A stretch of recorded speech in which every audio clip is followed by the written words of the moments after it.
Assalamualaikum warahmatullahi wabarakatuh. Materi yang kedua adalah fungsi kuadrat. Nah, karena bentuk fungsi kuadrat itu berbentuk garis lengkung, biasanya fungsi kuadrat ini disebut juga dengan fungsi parabola. Kenapa kok dikatakan kuadrat? Karena variabel bebasnya itu berpangkat 2. Kalau fungsi linier, variabel bebasnya berpangkat 1. Tapi kalau fungsi kuadrat, variabel bebasnya itu berpangkat 2. Sehingga nanti garisnya akan membentuk suatu garis lengkung. Nah, bentuk umum dari fungsi kuadrat itu ada 2. Yang pertama adalah Y sama dengan fungsi X, berarti variabel bebasnya X, variabel tergantungnya adalah Y, di mana bentuk umum dari fungsi kuadrat adalah Y sama dengan AX kuadrat plus BX plus C. Jadi X adalah variabel bebas dan Y adalah variabel tidak bebas atau variabel tergantung. Untuk istilah asingnya, X itu variabel independen, Y adalah variabel dependen. Kemudian A, B, C itu disebut sebagai konstanta.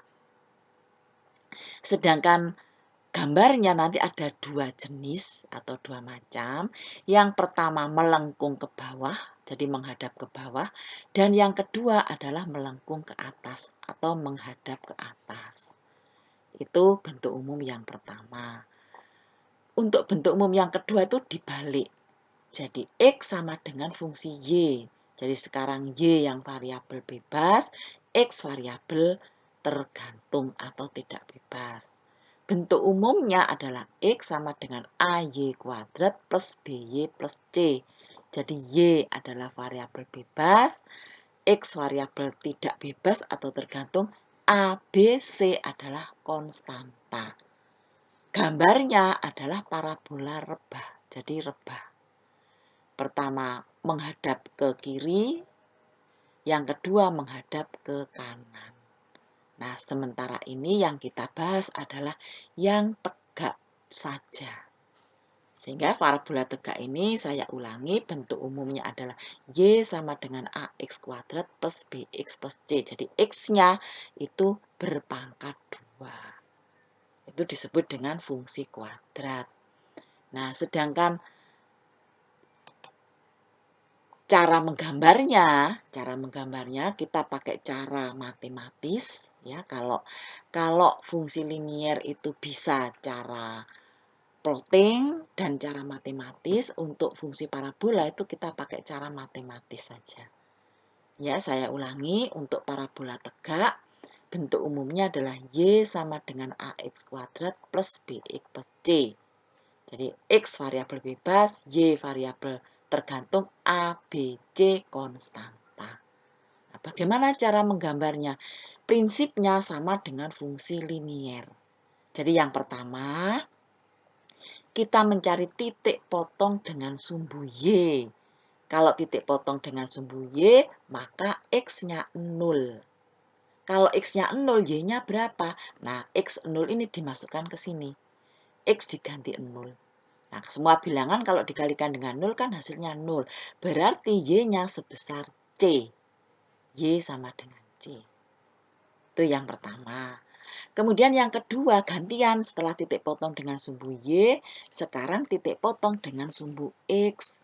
Maka kalau titik potong dengan sumbu X, Y-nya sama dengan 0. Jadi Y-nya diganti dengan 0.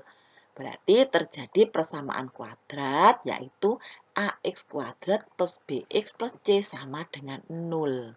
Nih. Nah, karena di sini suatu persamaan kuadrat, berarti nanti nilai X-nya itu ada beberapa kemungkinan. Di sini ada 3 kemungkinan. Nah, nilai X itu tergantung pada nilai diskriminan. Nah, diskriminan ini disimbolkan dengan D. Rumusnya adalah B kuadrat min 4AC. Nah, A, B, C itu diambil dari sini. Jadi A itu nilainya berapa, B itu berapa, C itu berapa. Dimasukkan ke rumus ini. Itu adalah D atau diskriminan. Rumusnya ini. Nah, dari hasil rumus ini, itu ada kemungkinan yang didapat oleh nilai D. Kemungkinan yang pertama itu kalau D-nya kalau D-nya lebih besar 0. Lebih besar 0 itu artinya apa? D-nya itu diperoleh positif, positif berapapun. Jadi kalau D-nya lebih besar 0 atau kalau D-nya nilainya positif, maka nilai X-nya ada 2. Berarti titik potong dengan sumbu X itu ada di 2 titik, yaitu X1 dan X2. Nah, cara mencari titiknya bagaimana? Dengan persamaan ABC atau rumus ABC. Di mana rumus ABC ini sama dengan X12 sama dengan min B. Kalau X1 plus X2 minus, plus minus. Akar D per 2A. Jadi saya ingatkan ABC-nya dari sini, persamaan ini. Sedangkan nilai D dari hasil ini. Nah, kemudian itu kemungkinan yang pertama. Sehingga dari sini diperoleh nilai X1 berapa, nilai X2 berapa. Ini kalau D-nya lebih besar 0. Berarti ada 2 titik potong terhadap sumbu X. Kemudian kemungkinan yang kedua itu kalau D-nya sama dengan 0. Jadi setelah dihitung di sini itu ternyata D-nya 0. Berarti kalau D-nya 0, nilai X1 sama dengan X2. Berapa nilainya? Nilainya adalah min B per 2A. Jadi dari sini ya ABC-nya. Nih. Nah, ini nilainya berapa? Kalau nilai X1 2, ya berarti X2 juga 2. Jadi kembar nilainya. Diperoleh dari rumus ini. Itu kalau D-nya sama dengan 0. Berarti titik potong terhadap sumbu X itu sebesar 1. Jadi hanya memotong 1 titik saja. Terus yang ketiga, kemungkinan yang ketiga, kalau D-nya lebih kecil 0. Berarti kalau D-nya lebih kecil 0 itu D-nya nilainya negatif. Nah, bagaimana kalau D-nya negatif? Berarti titik potong terhadap sumbu X itu tidak ada. Atau dengan kata lain, tidak memotong sumbu X. Itu, jadi ada 3 kemungkinan. Jadi nanti kalau ada soal, itu menemukan kemungkinan yang mana. Kalau kemungkinan yang ini, D-nya lebih besar 0, berarti ada 2 titik potong. Kalau D-nya sama dengan 0, ada 1 titik potong. Kalau D-nya lebih kecil, tidak ada titik potong terhadap sumbu X. Kita akan di sini mencari titik potong dengan sumbu X. Itu jawabannya. Itu langkah kedua. Sedangkan langkah ketiga, mencari titik puncak.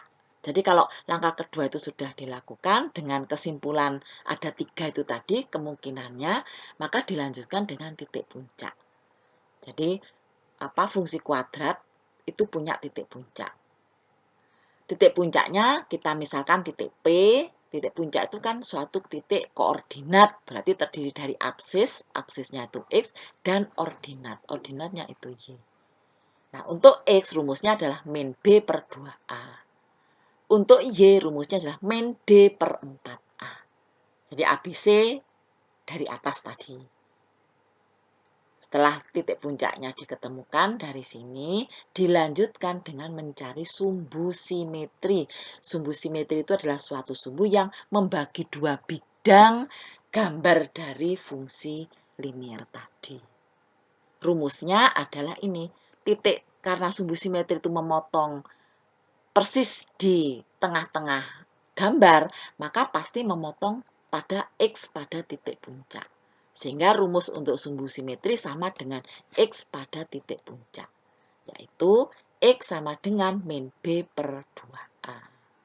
Nah, setelah 4 langkah tadi sudah dilakukan di sini, kita sudah bisa menggambar fungsi linier tersebut.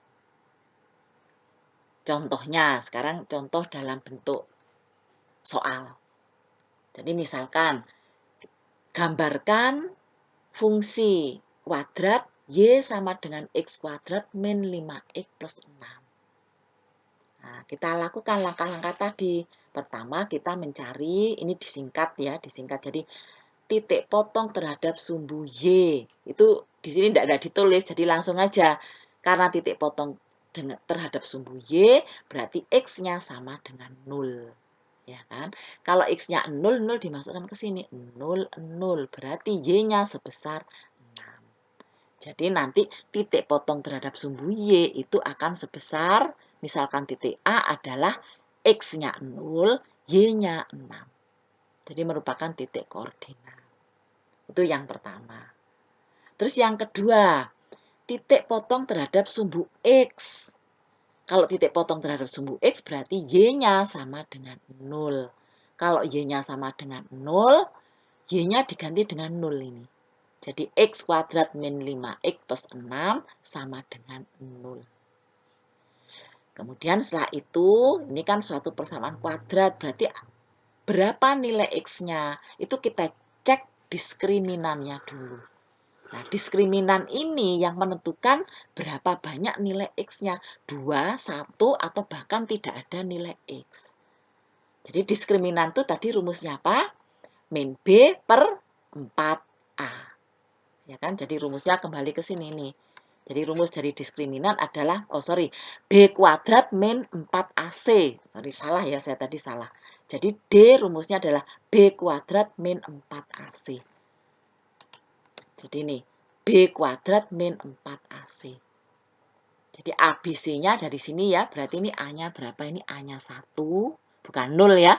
A-nya 1, B-nya min 5, C-nya 6. Berarti D sama dengan B kuadrat, min 5 dikuadratkan, 25, min 4AC, 4 kali 1 kali 6, min 24. 25 min 24 hasilnya plus 1. Jadi masuk kriteria nomor 1. Ini tadi.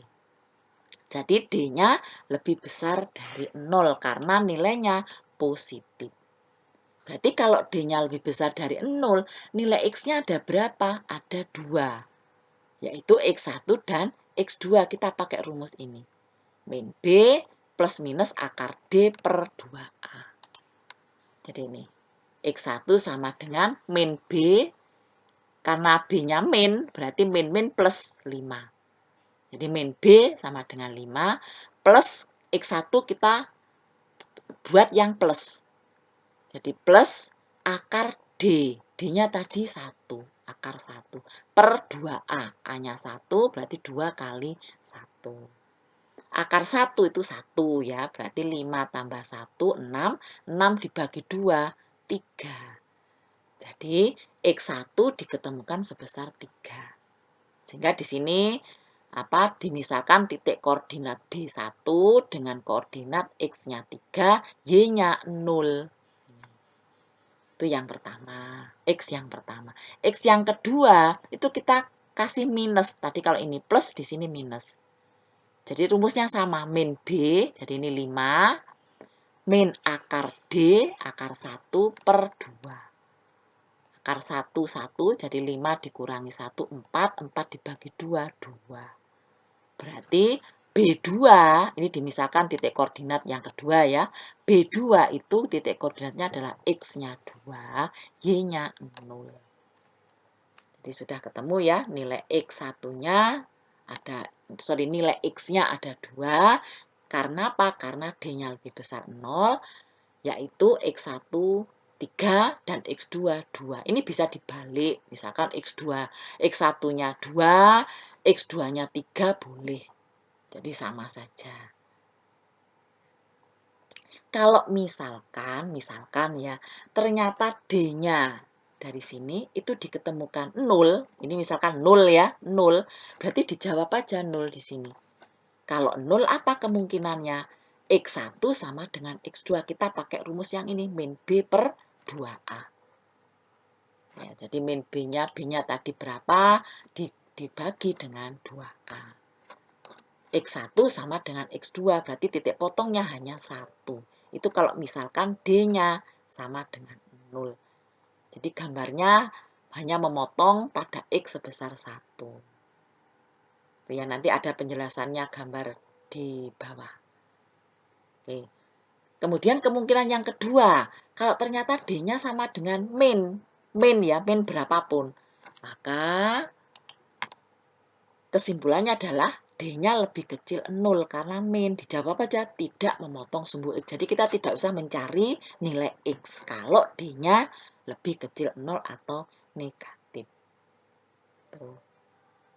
Kemudian setelah titik potong dengan sumbu X sudah dilaksanakan di sini, sekarang langkah ketiga, yaitu mencari apa di sini? Titik puncak. Disingkat TP lah, titik puncak. Rumusnya adalah apa tadi? X, untuk X-nya min B per 2A. Jadi karena B-nya min, jadi min 5 per 2A. 5 per 2. Hasilnya 2,5. Untuk X-nya. Terus untuk Y-nya, rumusnya apa di sini? Min D per 4A. Jadi D-nya tadi kan 1. Jadi min 1 per 4 kali 1. A-nya kan 1. Sama dengan min 1/4 atau min 0,25. Sehingga titik puncaknya adalah X-nya 2,5, Y-nya min 0,25. Terus setelah titik puncak mencari sumbu simetri. Sumbu simetri sama dengan X pada titik puncak. Karena rumusnya sama. Memotong pada X yang sama. Berarti X sama dengan 2,5. Sama dengan X titik puncak. Nah, sampai langkah ke sini itu sudah bisa kita gambar. Kita tidak usah pakai plotting. Karena plotting itu hanya untuk memperhalus saja. Nah, gambarnya bagaimana gambarnya? Ini. Ya. Tadi apa? Titik potong dengan sumbu Y sebesar 4. 4 di sini. 4 di sini. Terus titik potong terhadap sumbu X tadi berapa? 2 dan 3. 2 dan 3. Dikasih tanda. Terus titik puncaknya berapa? Min 2,5 dengan, titik puncaknya 2,5 dengan min 0,25. Mungkin ini gambarnya terlalu kecil ya. Gambarnya terlalu kecil sehingga di sini saya perbesar di sini. Ini ya. Mungkin pakai apa ya? Pakai tulisan tangan ini ya. Jadi ini tadi saya ulangi. Titik potong dengan sumbu Y ini ya. 0 dan 6. 0, 6 ini kita kasih tanda. Terus titik potong dengan X 2 dan 3 dikasih tanda. Titik puncaknya 2,5 dengan min 0,25. Min 0,25 ini saya perbesar karena kalau di sini kan kecil sekali. Jadi ini sengaja saya perbesar sehingga ketemu titik di sini. Ini kita kasih tanda. Kemudian sumbu simetrinya ini. Sumbu simetrinya X sama dengan 2,5. Jadi pada titik 2,5 di sini itu kita kasih garis terputus-putus. Gunanya untuk apa? Supaya kalau kita menggambar itu simetris antara ruas kiri dan ruas kanan. Nah, kemudian setelah 4 langkah tadi sudah kita lakukan, itu kita hubungkan dengan garis lengkungan tadi. Ini kan lengkungannya ya. Mulai dari sini, memotong sumbu Y di titik 6, ini sini, terus ke bawah, memotong X di 2, terus ini titik puncaknya, ke titik puncak ini kembali lagi ke sini, memotong X di 3, terus ke sini. Jadi ini dibuat simetris. Nah, jadi itu cara menggambar fungsi kuadrat. Ya. Kemudian untuk yang rebah sementara kita tinggalkan dulu ya. Kita tinggalkan dulu. Nah, ini ciri-cirinya tadi. Ciri-cirinya tadi. Jadi kalau D-nya lebih besar 0, ya, lebih besar 0, dan A-nya juga lebih besar 0, artinya A-nya positif, itu gambarnya menghadap ke atas. Dan memotong X pada X2. X1 dan X2. Sini. Jadi gambarnya kurang lebih seperti ini. Tapi kalau A-nya itu lebih kecil 0, A-nya ya, ini kurang, ini ditambahi ya. A-nya lebih kecil 0, jadi kebalikannya dari ini ya. Kalau ini lebih besar 0, ini lebih kecil 0. Kemudian D-nya lebih besar 0, sama ya, D-nya lebih besar 0. Berarti titik potongnya kurvanya itu menghadap ke bawah. Ini. Jadi titik potongnya ada 2 di sini karena D-nya lebih besar 0. Jadi ada 2 kemungkinan. Terus yang kedua itu kalau A-nya lebih besar 0, tetap menghadap ke atas ya, tapi D-nya sama dengan 0. Kalau D-nya sama dengan 0 kan titik potong dengan X hanya 1 titik saja. Karena X1 sama dengan X2 sini. Jadi memotong sini. Gambarnya seperti ini. Sampai sini balik lagi ke sini. Ya. Itu kalau D-nya sama dengan 0. Kalau D-nya lebih kecil 0, tidak memotong sumbu X tapi ngambang. Seperti ini. Ngambang seperti ini. Ya, jadi ini titik puncaknya. Ini gambarnya. Nah, ini kalau A-nya lebih kecil 0. Gambarnya seperti ini. Juga kalau A-nya lebih kecil 0. D-nya lebih kecil. Nah, ini kalau D-nya sama dengan 0. Jadi A lebih kecil 0, D sama dengan 0. Gambarnya seperti ini. Ini A lebih kecil 0, D lebih kecil 0. Ngambang. Itu ciri-cirinya. Ya, coba dari sini saudara latih ya, saudara latih.